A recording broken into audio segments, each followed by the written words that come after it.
Rajahmundry rural పెడింగొయ్యి panchayat Venkatagiri 2లో BJP జిల్లా ఉపాధ్యక్షుడు తన బుద్ధి సూర్య భాస్కర్ రావు ఆధ్వర్యంలో ఆర్ఎస్ఎస్ వ్యవస్థాపకుడు డాక్టర్ కేశవరావు బలిరాం హెడ్గేవార్ జయంతి వేడుకలను ఘనంగా నిర్వహించారు. ఈ కార్యక్రమానికి ముఖ్య అతిథిగా ఎమ్మెల్సీ సోము వీరాజు విచ్చేసి హెడ్గేవార్ చిత్రపటానికి పూలమాలలు వేసి నివాళులర్పించారు. అనంతరం మాట్లాడుతూ భారత జాతిని ఏకం చేయటం, దేశభక్తి, క్రమశిక్షణను పెంపొందించడం వంటి లక్ష్యాలతో ఆర్ఎస్ఎస్ ఏర్పడిందని వివరించారు.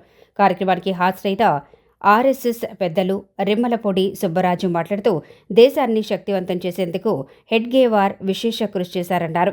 ఈ కార్యక్రమంలో బీజేపీ నాయకులు యానపు యేసు, కర్రి శ్రీనివాస్, ముద్రగడ సూర్యచంద్ర, పోతురాజు, శ్రీనివాసరావు, తాడి కోటేశ్వరరావు, వలపల్లి రాము, ఈశ్వరరావు, కుబేరరావు, కాళ్ల మంగాదేవి తదితరులు పాల్గొన్నారు.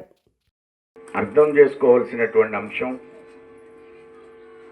కొత్త సంవత్సరం రోజున కొత్త ఆలోచనలు పుడతాయి.